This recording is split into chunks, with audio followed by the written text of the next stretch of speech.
নমস্কাৰ সকলোকে স্বাগতম জনাইছোঁ এটা নতুন ভিডিঅ'ৰ মাজলৈ।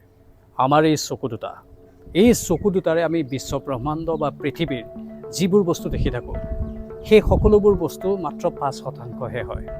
আপুনি বিশ্বাস কৰিব, আমি ইণ্টাৰনেট ব্যৱহাৰ কৰোঁ, কিন্তু প্ৰকৃতিৰ নিজা ইণ্টাৰনেট আছে। এই যে গছবোৰ দেখিছে, এই গছবোৰৰো ইণ্টাৰনেট আছে। আৰু আমি নজনা এনেকুৱা বহুত পৰিঘটনা আমাৰ আশে পাশে হৈ থাকে, যিবোৰ আমি চকুৰে মনিবও নোৱাৰোঁ। এই আকাশখনৰ কথাই কওক বা এই পৃথিৱীখনৰ কথাই কওক, আপুনি য'ত আছে তাতো। মানে আমি গোটেইখিনি বৰ্ণনা এই ভিডিঅ'টোৰ জৰিয়তে দিম। এই মহাকাশৰ কথা, এই পৃথিৱীৰ কথা, এই গছ বনৰ কথা, আপোনাৰ মোৰ আশে পাশে ঘূৰি ফুৰা কিছুমান ৰহস্যময় শক্তিৰ কথা, যি গোটেই আপোনালোকে এই ভিডিঅ'টোৰ জৰিয়তে গম পাব। শেষলৈকে চাব বুলি আশা কৰিছোঁ। আপুনি জানেই যে আমাৰ এই চকু দুটাই বিশ্ব ব্ৰহ্মাণ্ডৰ এক অতি সীমিত ৰূপহে দেখে। আমাৰ চাৰিওফালে থকা প্ৰকৃত পৃথিৱীখন ইয়াতকৈ হাজাৰ গুণ বেছি সক্ৰিয় আৰু ৰহস্যময়। আমাৰ চৌপাশে এনে এখন বিশাল জগত আছে, যাক আমি আমাৰ এই সীমিত দৃষ্টিশক্তিৰে কেতিয়াও দেখা নাপাওঁ।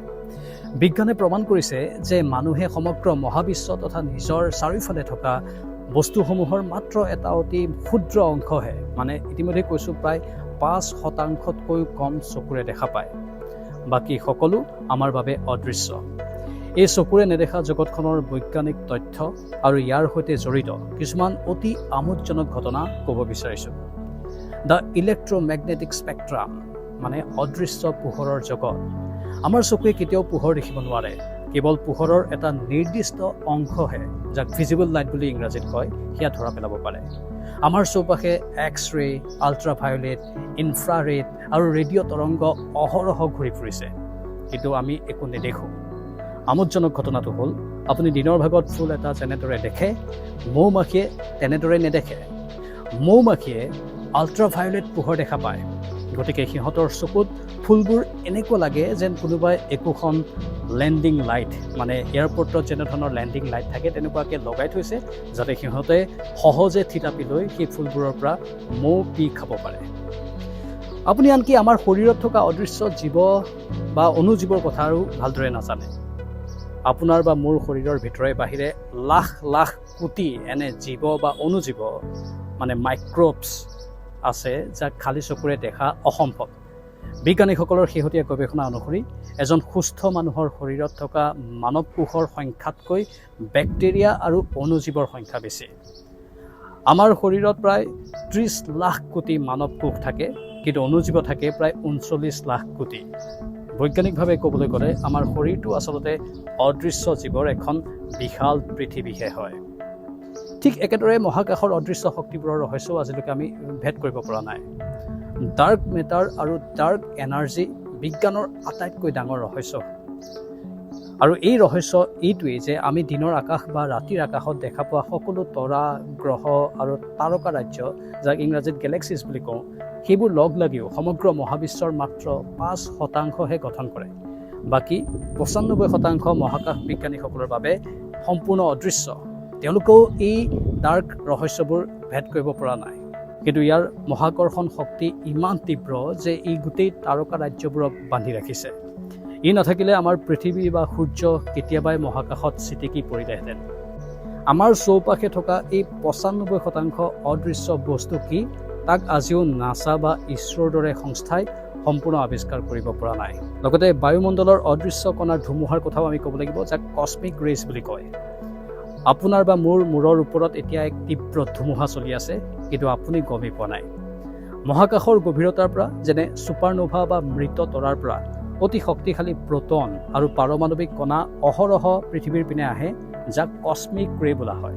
আমোদজনক ঘটনাটো হ'ল যে চকু বন্ধ কৰিলেও পোহৰ দেখাৰ এক অৱস্থা হয় যেতিয়া মহাকাশচাৰীসকল মহাকাশলৈ যায়, য'ত পৃথিৱীৰ দৰে সুৰক্ষামূলক বায়ুমণ্ডল নাই।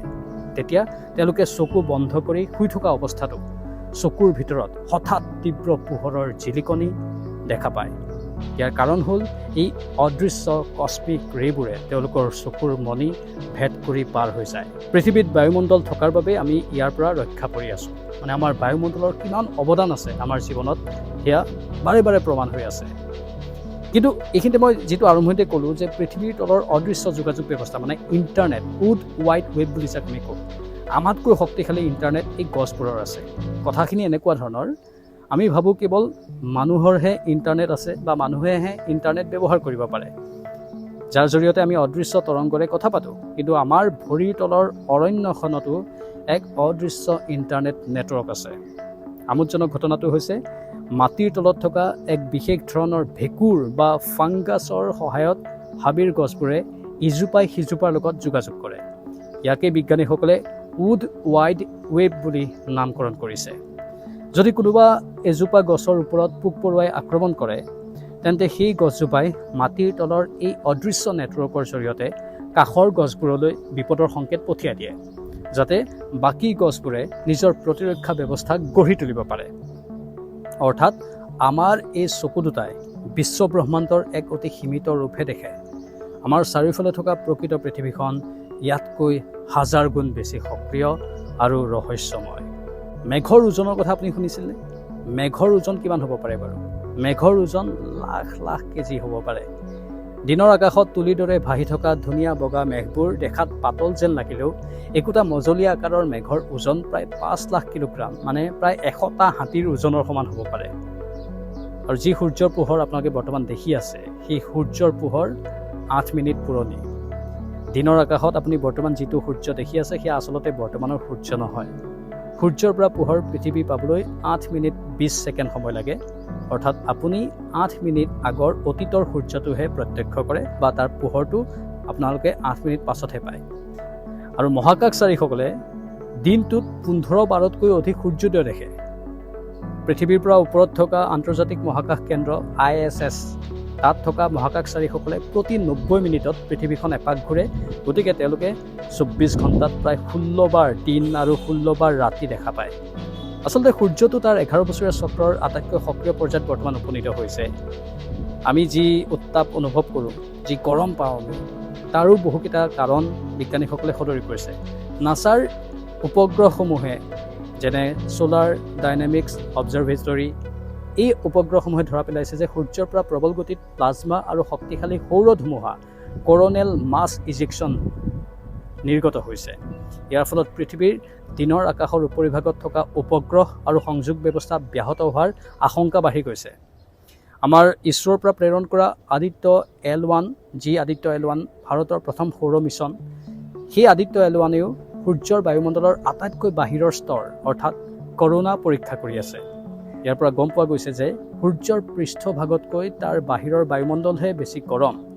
দিনৰ আকাশত উজ্জ্বল হৈ থকা সূৰ্যটোৱে কেনেকৈ মহাকাশৰ বতৰ সলনি কৰে, তাৰ বহু গুৰুত্বপূৰ্ণ তথ্য ইতিমধ্যেই ইছৰোই লাভ কৰিছে, মানে আদিত্য L1 সফল হৈছে। তাৰ মাজতে বহুতৰে এটা প্ৰশ্ন, সাধাৰণ আমাৰ কণ শিক্ষাৰ্থীসকলৰ বাবে এই প্ৰশ্নটোৰ উত্তৰ দিব বিচাৰিছোঁ যে দিনৰ আকাশখন নীলা কিয় দেখা পায়? এটা চিৰন্তন ৰহস্য, কিন্তু গোটেই কথাটো এনেকুৱা ধৰণৰ। আকাশখন নীলা দেখাৰ মূল কাৰণটো হ'ল ৰেলে স্কেটাৰিং বা ৰেলে স্কেটাৰিং বুলি ক'ব পাৰি তাক। সূৰ্যৰ পৰা অহা বগা পোহৰত 7টা ৰং থাকে। যেতিয়া এই পোহৰ পৃথিৱীৰ বায়ুমণ্ডলত প্ৰৱেশ কৰে, তেতিয়া বায়ুমণ্ডলত থকা গেছৰ কণিকাবোৰে কম তৰংগ দৈৰ্ঘ্যৰ নীলা পোহৰখিনিক সকলো দিশতে আটাইতকৈ বেছি ছটিয়াই দিয়ে। সেইবাবে আমি দিনৰ আকাশখন নীলা দেখোঁ। অৰ্থাৎ মূল কথাটো হৈছে আমাৰ এই চকু দুটাই এই পৃথিৱী বা বিশ্বব্ৰহ্মাণ্ডৰ একেবাৰে অতি ক্ষুদ্ৰ অংশহে দেখা পাওঁ। কিন্তু আমি গম নোপোৱাকৈ আমাৰ আশে পাশে বহুত ঘটনা পৰিঘটনা হৈ থাকে, যিখিনি আমি আজিলৈকে আৱিষ্কাৰেই কৰিব পৰা নাই। আনকি নাছাৰ দৰে বিজ্ঞানীয়েও বহু তথ্য আৱিষ্কাৰ কৰিব পৰা নাই। আৰু যিটো ইণ্টাৰনেটৰ কথা ক'লোঁ, যে উড ৱাইড ৱেব, মানে এই গছবোৰৰ শিপাৰ তলতো অৰণ্যখনতো যে ইণ্টাৰনেট চলি থাকে, আমি বহুতেই গমেই নাপাওঁ। কিন্তু তেওঁলোকৰ ইণ্টাৰনেট আমাতকৈ বহুগুণে শক্তিশালী, আৰু সেই ইণ্টাৰনেটটো হৈছে প্ৰকৃতিৰ ইণ্টাৰনেট। মানে প্ৰকৃতি ইমান শক্তিশালী, নিমিষতে সকলো চাৰখাৰ কৰি দিব পাৰে, নিমিষতে সকলো গঢ়িও দিব পাৰে। আমি শেহতীয়াকৈ বিভিন্ন প্ৰান্তত হোৱা ডাৱৰ বিস্ফোৰণ, বিশেষকৈ আমাৰ চুবুৰীয়া অৰুণাচলত হোৱা ডাৱৰ বিস্ফোৰণ, ছিকিমত হোৱা বিভিন্ন ধৰণৰ ভূমিস্খলন, সেইবোৰেই ইয়াৰ এটা উদাহৰণ। সময়ে সময়ে প্ৰকৃতিয়ে এনেধৰণৰ ৰূপ ধাৰণ কৰি থাকে। সেয়েহে আমি বিশ্বব্ৰহ্মাণ্ডক সন্মান কৰিব লাগে, এই ৰহস্যময় শক্তিবোৰক সন্মান কৰিব লাগে, যিবোৰ এতিয়াও আৱিষ্কাৰ হোৱা নাই। আৰু মানুহে নিজৰ গণ্ডিৰ ভিতৰত থাকিব লাগে, কেতিয়াও গণ্ডি বাহিৰ হৈ যাব নালাগে, সকলোকেই গ্ৰাস কৰিম বুলি ভাবি ল'ব নালাগে। আপোনালোকৰ মতামত কি? কমেণ্ট বক্সত কমেণ্ট কৰি জনাব। আজিৰ ভিডিঅ'টোৰ পৰা ইমানতে বিদায় লৈছোঁ। নমস্কাৰ।